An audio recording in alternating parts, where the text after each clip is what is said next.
उत्तराखंड सरकार राज्य सरकार अब तक की सबसे भ्रष्ट सरकार है। भ्रष्टाचार अपनी सारी सीमाएं मान चुकी, सरकार फेल हो चुकी है। मोदी जी पे इतना भरोसा होता तो पूर्व बहुमत की सरकार आती 240 पर नहीं। यूं तो हर 5 साल में चुनाव आते रहते हैं और हर 5 साल में जनता अपना प्रतिनिधि अपने देश का प्रधान चुनती है। वहीं 2024 का एक चुनाव ऐतिहासिक चुनाव भी रहा, क्योंकि 10 सालों के बाद कहीं ना कहीं इन 2024 के चुनावों में, लोकसभा चुनावों में जो विपक्ष था काफी मजबूत दिखाई दिया और काफी एक बड़ा अंतर जो है अपना हासिल करने में सक्षम भी दिखाई दिया। इसी के साथ नैनीताल उधम सिंह नगर लोकसभा सीट पे इंडिया अलायंस से कांग्रेस के जो प्रत्याशी थे प्रकाश जोशी जी हमारे बीच में मौजूद हैं। जानेंगे उनसे, क्योंकि अब परिणाम भी आ चुके हैं, हर चीज जो है सब जनता के सामने है, जनता ने अपना प्रतिनिधि चुन लिया है। लेकिन क्या मानते हैं, कुछ कारण रहे, क्या रहे जो कांग्रेस की सीट जो है इस बार नैनीताल उधम सिंह नगर लोकसभा सीट के साथ साथ पूरे प्रदेश में कहीं ना कहीं पीछे दिखाई दी? देखिए, जहाँ तक चुनाव लड़ना एक बात है, परिणाम अलग है। तो चुनाव लड़ने की मैं बात करूँ तो पूरे कांग्रेस परिवार ने पूरी एकजुटता से, पूरी ताकत से, दमदारी से चुनाव को लड़ा और उसके लिए मैं बिल्कुल आभारी हूँ पूरे कांग्रेस परिवार का। जनता ने भी भरपूर आशीर्वाद दिया, हमारे मुद्दे भी जनता तक पहुँचे, हमने पहुँचाए। हमारे मुद्दों में दम का ऐसा नहीं था कि नहीं था। हमने बेरोजगारी की बात करी, हमने संविदा कर्मचारियों की बात करी, हमने उच्च शिक्षा और प्राथमिक शिक्षा में सुधार की बात करी, हमने स्वास्थ्य की बात करी, हमने जो अग्निवीर योजना उसको समाप्त करने की बात करी। अपने ऐसे तमाम मुद्दों पर जनता के बीच हम गए और जनता ने इसको समझा भी। लेकिन फिर भी मैं मानता हूँ कि चुनाव देते समय, वोट देते समय जनता अपने एक विवेक से वोट देती है, या जनता का जो माइंड सेट रखा होगा। अब उन्होंने जो भी फैसला दिया है हमें स्वीकार है, और जहाँ भी जो कमी रह गई होगी अभी भी, बात हमारी दमदार थी, मुद्दे दमदार, जनता शायद के नहीं पहुँच पाए, हम उसको पहुँचाएंगे और निश्चित तौर पर इन्हीं मुद्दों पर हम डटे रहेंगे और इन मुद्दों को बहुत तेज जनता तक पहुँचा के और इन मुद्दों के समाधान के लिए, जनहित के लिए हम संघर्ष कर रहे हैं। हम 3 सूत्रों के साथ आगे बढ़ रहे हैं: संपर्क, संवाद और संघर्ष। बात करें जहां एक और चुनाव जो है जनता जिताती है, तो वहीं चुनाव को जीतने में एक बड़ा रोल प्ले जो होता है वो कार्यकर्ताओं का और पार्टी के जो संगठन से जुड़े लोग हैं उनका होता है। संगठन से आप भी काफी लंबे समय से जुड़े रहे हैं, संगठन में बड़े स्तर पे आपने काम किया है, बड़े पद पर आपने काम किया है, तो आपको क्या लगता है कि उत्तराखंड में भारतीय जनता पार्टी 5 की 5 सीटें ले गई? आखिर क्या वो फैक्टर रहा होगा जो 5 सीटें निकाल के ले गई? क्योंकि 5 ही जो कैंडिडेट थे उत्तराखंड में कांग्रेस के भी मजबूत थे।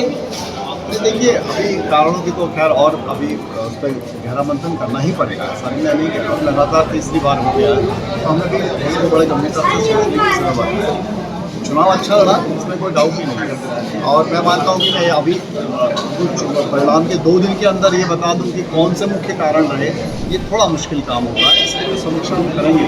पर फिर भी मैं ऐसा मानता हूँ कि हमारी जो नीतियाँ हैं उन नीतियों को हम जनता तक ठीक से नहीं पहुंचा पाए या समझा पाए, और जनता अभी भी कुछ हद तक जो एक भारतीय जनता पार्टी के नेताओं के द्वारा जो दुष्प्रचार सोशल मीडिया के माध्यम से या और मीडिया के माध्यम से जो किया जाता रहा है, सांप्रदायिक जो सौहार्द का वातावरण था उसको खराब किया गया बार बार, उनके मन में जो धर्म के प्रति, जाति के प्रति न्याय उड़ा गया, शायद अभी जनता उससे पूरी तरह से निकल नहीं पाई। और धीरे धीरे जब जनता को समझ में आ रहा है महंगाई क्या होती है, बेरोजगारी क्या है, ये जनता जुड़े प्रश्न और जनता इससे त्रस्त है, धीरे धीरे लेकिन समझ में आ रहा है। जनता, मुझे लगता है कि उसका मन फिर बदलेगा।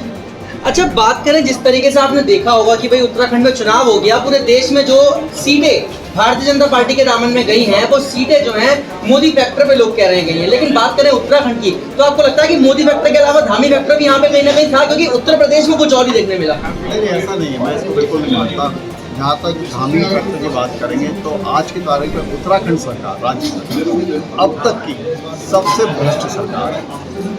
भ्रष्टाचार अपनी सारी सीमाएं मान चुका है, खत्म कर चुका है। तो इसलिए मैं नहीं मानता कि जनता, और बिजली की समस्या आप देख रहे हैं ना, क्या समस्या, पानी की समस्या देख रहे हैं ना, जो बुनियादी समस्याएं, जो बुनियादी सुविधाएं मिलनी चाहिए जनता को, मिल रही है क्या? रोजगार की स्थिति क्या, पलायन कहाँ पर? तो इस मामले में सरकार फेल हो चुकी है, इसमें कोई लेकिन मैं ऐसा मानता हूँ कि कांग्रेस पार्टी के प्रति जो लोगों का विश्वास होना चाहिए था, उस विश्वास को जीतने के लिए हमको कड़ी मेहनत की जरूरत है। हम वो करेंगे और दोबारा विश्वास हम हासिल करेंगे।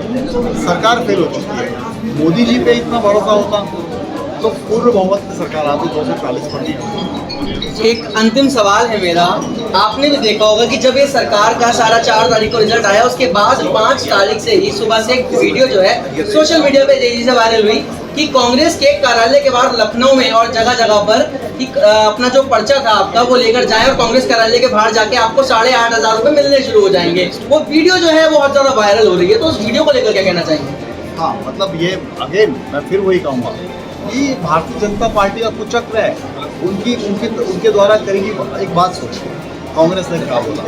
कांग्रेस पार्टी ने बोला हम सरकार में आएंगे और हम ये योजना आपके लिए लाएंगे, सरकार में आएंगे तो लाएंगे, ठीक है। अभी तो हमारी सरकार फिलहाल तो नहीं बनी, कल बन जाएगी, क्योंकि यही कांग्रेस पार्टी ने जिसने वायदा किया था कि हम सरकार में आने के बाद हम किसानों का ऋण मुक्त करेंगे, कर्ज माफी देंगे। तो 74,000 करोड़ रुपया कांग्रेस पार्टी ने माफ किया था मनमोहन सिंह जी की सरकार में, ठीक है। कांग्रेस पार्टी इस तरह की हल्की हरकतें, निम्न हरकतें नहीं करती है। अब भारतीय जनता पार्टी ने 20-50 लोग भेज दे के जाके मांग लीजिए। हम चाहते तो जब मोदी जी बने थे प्रधानमंत्री, हम भी भेज देते लोगों को 15 लाख रुपए मांगो भाई, हमने ऐसा काम नहीं किया। ये ऐसी हल्की हरकतें भारतीय जनता पार्टी का नेतृत्व कर सकता है, उनकी जो दिमाग शैतानी जो दिमाग है वो कर सकता है। हाँ, निश्चित तौर पर अभी ये उम्मीदें गई नहीं है। अभी हम कह रहे हैं कि मोदी जी बना के देख लीजिए सरकार, आपसे नहीं बनेगी तो फिर हम बनाएंगे ही ना।